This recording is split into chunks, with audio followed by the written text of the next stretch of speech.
Wow, what 6 weeks? How's it going? Well, that first video we done, that very, very first one where we... Interview. Yeah, the interview we done where we talked about the demands of football. Getting out of football. Yeah, I got back in. Yeah. Is that reflective of you though? Because I'm opening up the conversation now rather than an interview piece here. I've worked with you for a while now, and your life takes all sorts of turns and winding roads. Yeah. Is it reflective of everything you've got going on, that sometimes you do pivot and change direction? Oh yeah, I'm nimble. I see opportunity and I jump on opportunity. Look, ultimately, when I was watching, I think I've been honest about, within a month of leaving my role at the football club, I got straight involved I bought the cricket club site, and I got straight involved with making Bracknell Cricket Club relevant. Going through that journey, it showed me how much I missed the football, and I saw an opportunity to bring them all back together. And as that was all happening, like within weeks of the people that came in to take over Bracknell Town, they fell off a cliff. They underestimated the intensity and how you have to be to operate a football club. And they encountered issues pretty much from off the bat. So I'm getting on with life away from the football club, but I'm also realising in that moment, I wish I had it back. Yeah. Oh, I wish I had it back. So like lots was going on. Yeah. And then I was just monitoring and watching. I didn't make a commitment to come back in, but what people will be unaware of is in the background, I was meeting every week from the start of this year with the leadership team at the football club. I was having, I suppose you could call it crisis board meetings every week to understand what it is, where they're going, why are they starved of cash, what is the problem, where are you struggling here. And fundamentally, they had a acute cash flow issue. They couldn't generate income sufficient to keep the thing going. And I suppose if you ask 6 weeks ago what was the straw that broke the camel's back, will you look at both clubs, both Bracknell and Sandhurst, when I departed, were riding high in their respective leagues. When I stepped back in, one has been relegated in Sandhurst, and Bracknell, Bracknell just by sheer fluke on the well out of our hands. It wasn't even in our hands in the end. Wasn't even in our hands. That's how poor. I've seen and read the manager, previous manager, and I've seen I knew the narrative inside. 4 wins this year is not success. Getting to the Berks and Bucks final is not success. In the world I roll in, that isn't success. I couldn't care about the Berks and Bucks Cup. It is the lowest denominator of cup we'll go in across the course of a season. For Bracknell, it's always been about pushing up the league. So I was my passion to get back involved, the driving force to get back involved, was the sheer state, the language, I could just see it was going back to where it had come from.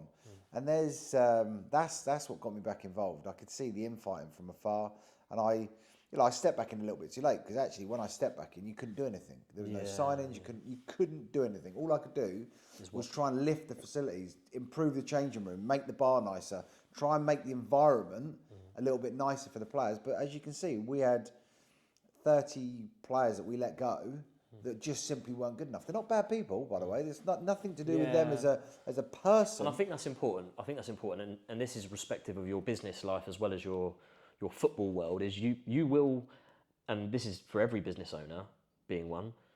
You know, unfortunately, some people. It's not the people. It's the outcome that unfortunately isn't up to what you're looking for, or even just aligned. And I think that's important to share with people. Well, like you say quite frequently, you say I'm one of the most demanding people you work with, but yeah, you are. But I also think that's a trait in all entrepreneurial business owners, Yeah. I've worked with a lot of business owners, and they say you should never work for the business owner because the business owner is on it from 5 a.m. in the morning till 11 o'clock at night, right? Yeah. And that's actually been reflective now in what's going on and what we've actually been able to capture. Yeah. Okay, tell us a little bit about obviously the new signing. Yeah. Can you talk a bit about Joe Granty. and getting him back? Oh, it was just a no-brainer. He was. So look, ultimately, let's just deal with Jordan makes the player decisions. So from the minute the full-time whistle went against Winchester. Now, so this is a bit about me in how I think. I would not let any one of my team members in that week leading into the Winchester, well, not the Winchester game, leading into our game away, but ultimately we were looking at Winchester on the last game of the season because they were the team that could have relegated us. So as we focused in that week, I would not allow anyone in my team to talk about players, what we're doing next season, because ultimately we didn't know if we'd be a step 3 club or a step 4 club. So we didn't talk about it. Don't talk about it.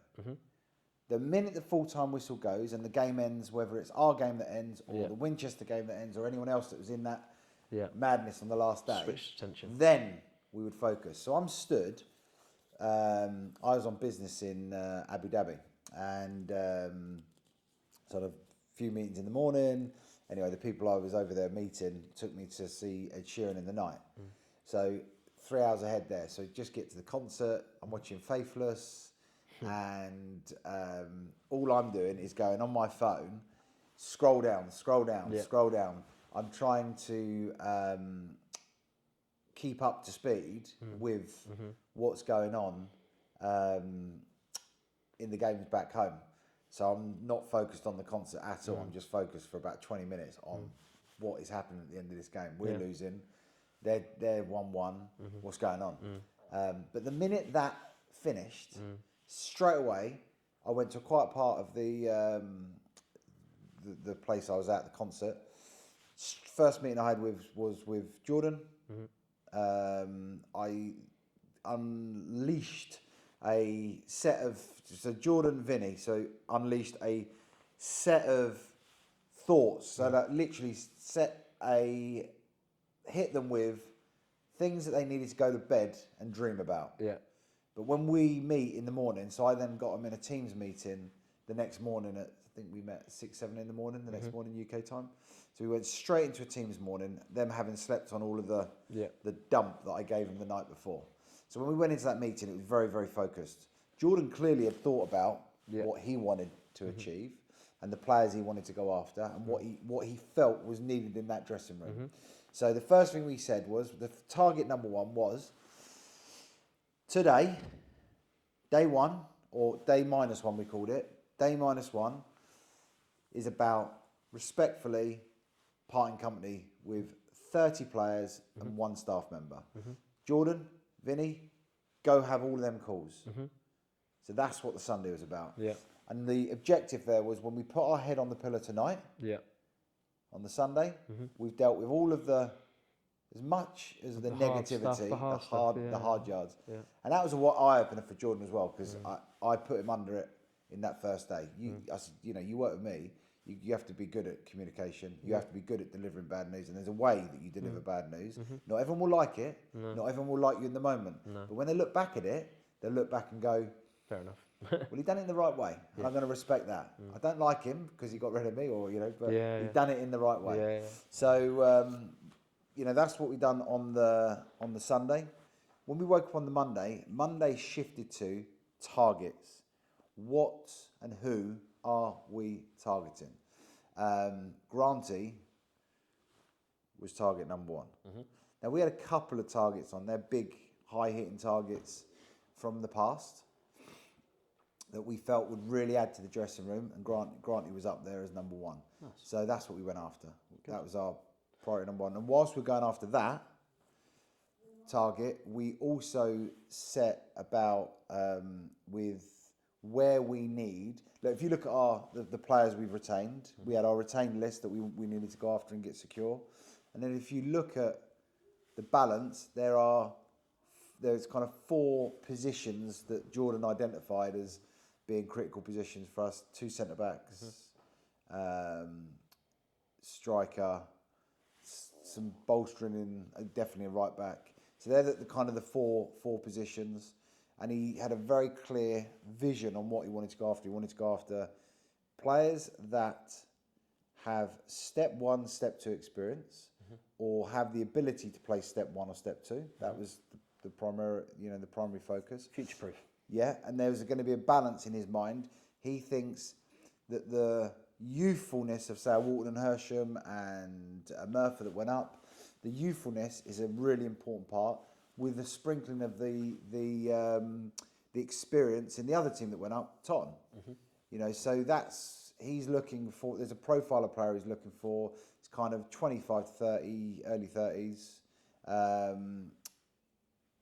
with experience in and around our level or the 2 levels above. So that's, again, granted, tick the box there, because he's gone away and played step 2 football. He's gone away and become a better person, better player. We've touched on Vinny and Jordan in that, and obviously Jordan's pivotal to not just the recruitment, but he's going to be pivotal to everything, the success that the club achieved this season. Yeah. Can you give us a bit of an overview of Vinny and his role and how he's done in the first 6 weeks? Because he came in as it wasn't, the football wasn't on the cards when he came over from the States to be involved in the sporting project. He works for me. He's based in New York, so he works in America for me. Yeah. And he works on my overseas interests. I've had to. At the moment, we're in the process of sorting his visa out so he can be based in the UK. At the moment, he's still my global guy. And there's a hope that in time, subject to visa clearance, he'll take position here for at least the next 2 to 3 years of this journey. He'll head up. So his background is very much, he graduated in sports business. He worked on Wall Street. He is a bit of a character. He's got a bit of charisma. We've seen bits of him already. Yeah, he's got a bit of charisma. He's young, he's dynamic. And I've got, looking at my team, my board, and I said it the other day, my board... Do they keep you young? No, my board don't. Well, no, do they keep me young? No, my board of directors, we average age of about 70. I'm the young. I have experience around me because when I started on this journey 20 odd years ago, I was in my 20s running a company. So I always went for experience. I always had older people around me because I was the young kid. Now I'm 46. Actually, Harry Hugo likes to remind me that I'm old and past it at 46. But I think he'll learn that I'm pretty nimble and I'm young at heart. But ultimately, I have a couple of styles of people around me. I like to have experience in the armoury with youth, and that's where Vinny comes in. Is that youthful energy? Yeah, nice. Let's touch on projects outside of the first team. Let's talk about the community piece. You put out this week that you'd be essentially giving away match day season tickets to essentially give back to Bracknell Food Bank. Yeah. Which is obviously amazing. Where did that initiative come from, and where does it? Is it a personal thing, or is it something just from a local personal perspective? You've lived here your whole life, right? Okay, so I was born in Ascot, Headwood Hospital. Grew up in Cranwood in Bracknell. 46 years of my life, I've grown up in and around Bracknell Forest. I heard a podcast with Barry Hearn where he talked about if in life you have a level of success in your professional life, he talked about you should do good for your immediate community. If your success kind of just elevates, you should do good for your region. And as it goes up, and then hopefully one day you can do good for your country. And then if you're really, really successful, you can do well and do good globally.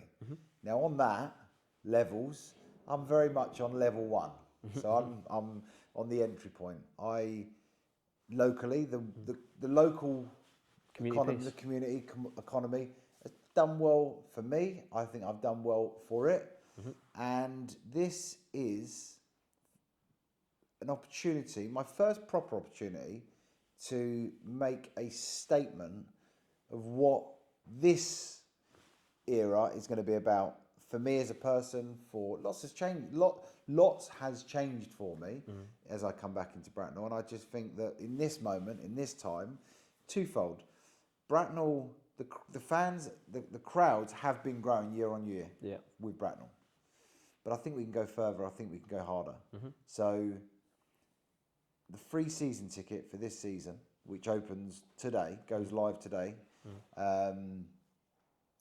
is designed to raise the gates, bring more people in, and remove the barrier of entry, the financial barrier of entry.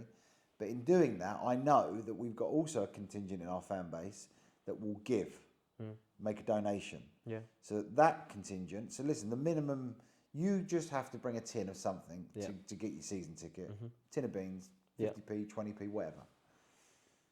But I know in my community and there'll be a lot of people that will give a lot of people who will give a hell of a lot more. Yeah, agreed. So it's about helping people that are struggling, and there's lots of people struggling. It's not just there's a demographic out there that struggle, and that's there. This is there to help them, and then there'll be someone in there that maybe just lost their job. Yeah. That would be a fan that can't quite afford the season tickets. Yeah. So it's designed to just give back to anyone and everyone. And also people that don't need the support now, it's an opportunity for them to go give, in and above. Go and give something to a very, very good cause. And I touched on this. The reality is food banks, in my opinion, in this world right now should not exist. No, agreed. They shouldn't exist. It's just crazy that we need them. But we do need them. And that's a sign of society. We need food banks because it's bloody hard out there. Yeah. Right? So we have to recognise that. Whilst it frustrates the hell out of me that they exist, as in this world, in this age, but they do exist. So let's get behind them. They do a fantastic job, an incredible job. So this is about getting behind the local food banks and helping. And look, it's not just about food. There'll be young families that need nappies, just wipes, just all the things that cost a fortune. Yeah. You can't go in a supermarket now and fill a basket up. You go in a supermarket and fill a basket up. It's 20 quid. It's 20 quid, 30 quid, 50 quid. Yeah. It's the price of things is up there. So we can help that, and whilst we drive engagement. So I'm using my platform, my club's profile, to help a demographic that probably feel sometimes they don't have. Let's just look at the value of it. So, how much did we charge on the gate on a home game? It was around 17 quid, wasn't it? 13 quid. £13. Yeah. How many home games have we got this season? 22 league, I think. So considerable amount of. To be fair, I haven't even looked at the number. No, and to be honest with you, the fact that you haven't looked at the number, and I knew you wouldn't have looked at the number, which is why I'm bringing it up, because I don't think you sometimes recognise the value that you're bringing with this particular initiative and the others that we'll talk about in a moment. There are a lot of kids especially, that dad might go, it's another 15 quid to bring the adult in, for example. Yeah. But the kids should all be there, right? It's. So I made the kids free in my last year. Did you? Under 18s free. Amazing. And great initiative. And I think last year they changed it when it wasn't in my. I don't know if they charged a quid or 25 quid for families. Or they limited the number of kids. Regardless, for me, this is amazing. Under 18s free. Yeah. Adults free. Concessions 65s free. Military NHS free. You want to watch your local team? Come and watch your local team for free. Get behind your local team, okay, for free. Well, with the state of, let's look at I'm going really off tangent now, but I want your take on it. The amount that it costs and the availability to get into Premier League or high-level gating. I mean, it's hundreds. Yeah. Hundreds. If I wanted to go off, I paid for my sons as a thank you to go and watch, I paid for my youngest son to go and watch Spurs the other week. I'm didn't pay for hospitality or anything like that, but I don't know, ticket was like, I think it was over 100 quid. Yeah, So a couple of tickets over 100 quid. Yeah. Train. Yeah. food. And I'm not talking, they didn't go to the Ritz. No. But like, I think that day was, I'm just talking like a Wagamama's type Nando's gig. Yeah. You know, That's what I'm I saying. think like it's 300 quid for two of them. And from a non-league to go to Spurs, 300 quid. Let's have it right. If those kids that are currently, they're going in to watch, they want to go and watch a game of football. Yeah. There is they could rack up anywhere and watch a Sunday league game, right? Yeah. But there's something different about stepping into a stadium, sitting in a seat, having a hot dog. Yeah. And dad's got a beer or a cold drink in his hand, whatever it may be, and actually it's a family piece that this club and you as a person is now driving. That's what I think needs to be delivered in this interview. The quality of play, the quality of teams we play against. Yeah. You know, the games we host. A few years ago, Ipswich in the first round of the FA Cup. Yeah. You know, and I think that surprised people, the quality and the level we can play, and we do play it. And some of the players we're bringing into the club, these are players that are up there. Yeah. You know, They're close. people will be impressed with the quality. The quality through the leagues. You know, obviously the Premier League and the Championship is a level above, right? Yeah. You know what you're watching, but you can't get near to it. No. So you kind of feel disconnected from it. Yeah. If you go and sit in a Premier League stadium now, there's not really fans in there. No. What you're getting opportunity with us is the football's good for number one. The football's very, very good. It's good quality that people can get behind. The interaction with the players is there. Our players are, you'll be around them after the game. I mean, the culture, they will be in the bar after the game. They don't necessarily drink, but they're in the bar with the fans talking and interacting. You don't get that if you go and watch a Premier League or Championship. You don't get that. So it is about community. It's about removing the barriers. It's about letting fans come in and be around with the players and build a community. That is what I want to do this time round, is build a community. And I think if you look at the success that, and I mention it because I think what Farnham have done in the time in recent years is incredible. They've built a community. They've taken a club from nothing to grow in a community, and ultimately they've removed the barrier, the cost barrier. They make it very, very affordable. They do lots of engagement in schools. They help stimulate through lots of offers to bring that gate up to where they've got it. I think they're averaging like 1,000. That for me is where we need to be. We need to be 1,000 to 2,000 in our ground. I don't want to take money off people to come in and watch. Look, if people have got money, then they can buy some merchandise, they can buy a drink, they can buy a burger if they've got money. But certainly if you can't afford that, come in and watch. Just, that's, remove that barrier and let me work out how we make it sustainable and viable in the background. That's the fun bit, right? That is the fun bit, yeah. Let's talk about, like I say, outside of the first team and the community pieces. I know is, like you've just said, it's the key driver for you now, which is amazing. Let's talk about the local initiative for kids. Yeah. I know that's coming up, and I know it's being released shortly, so it's a good opportunity for us to talk about it. Give us a bullet point of what you're delivering and who's going to be working with you on it. So that people will understand the combination of the two, essentially two businesses, and what you're bringing to the table. So the SB Group has a community division, and it partners with Bracknell Football Club and Bracknell Cricket Club. I oversee the cricket and direction of the cricket as well, and the investment that's going on at the moment that my football community aren't too aware of, but there's a significant investment currently going into cricket from my group to drive that. So my community piece is under the SB banner, and what we're launching now is, to start with, 80 hours of free clubs. So that will be, we want to give a provision each week to 40 children from 5 to under 16. So that's going to run at my multi-use games area in Bracknell to start with, and it's going to be expanded to my stadium site at Bottom Meadow.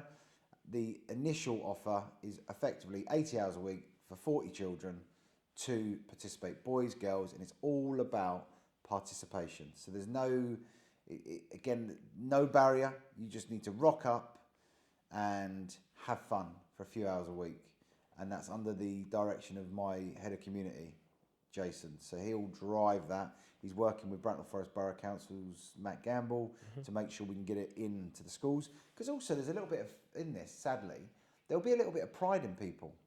That believe you me, you know, when you want to help a community, we want to do it. I don't want to be like one of them guys that goes and works in a soup kitchen and films himself doing it. Don't want to do that. Just want people to go and have some fun, children to have fun, whatever their circumstance. And the facility's geared up for it, isn't it? Because it's all weather. Yes. You've got the little pavilion where Jason and his team can set up from a community perspective. In terms of like a local facility, it's in a good place. 100%. Just off camera, my other little community has just gone by the window. I've got a flock of Canadian geese that have just been born. So there's my other community. We've been managing duck and geese wars around my lakes. Had the RSPB in. My missus has been hatching, so they've been very territorial around here. My daughter-in-law and my wife have been obsessing over the last couple of weeks about this turf war that's going on between the geese and the ducks. And there's carnage. There's carnage going on outside my window. My other community. Let's finish with essentially a bit of a talk about, because the content you've been putting out, well, the last time we had this sort of chat, this interview piece, was it was all about, you know, what you're doing in the property space, and I know that's still a key drive, and you need it to be a key driver from a business perspective. Yeah. But I think let's touch on, like, you know, what people are going to be seeing, especially the introduction of, you know, Vinny and of Jordan, the team behind the team. I think is probably the good message to sort of talk about here. Yeah, so when we started on the social media piece, it was actually going to be geared more towards my entry into cricket. Yeah. Okay, so that's to explain decision making within my organisation, because look, when you go in for applications on say 500-600 apartments in the centre of Bracknell or a load of houses on a housing estate, which is my day job. Context and reasons and why and how you're doing it and what you're doing. That's really what my social strategy was about when we started this journey. But obviously that's pivoted 6 weeks ago because actually the audience now, as I enter back into football, there's an audience out there that want to know what's going on in football. So we've spun it. But so sport, not just football, sport in Bracknell Football Club and Bracknell Cricket Club will form the lead piece. With how I balance my work in sport with my property group and how my family work through on all that front. But bearing in mind, my property, my business is developing sporting property and my business is developing housing on and around sporting land. So they all intertwine and they all interlink in any case. So it's now really going to give the audience a bit more just how someone like me operates in this space, and it's going to be really the period between games. So it's not going to be loads of game content. It's going to be right. How do we juggle football, cricket, business? But they're all one thing. No. They are all one thing. People kind of look at it, it's one thing. That's my life. My life is sport and property.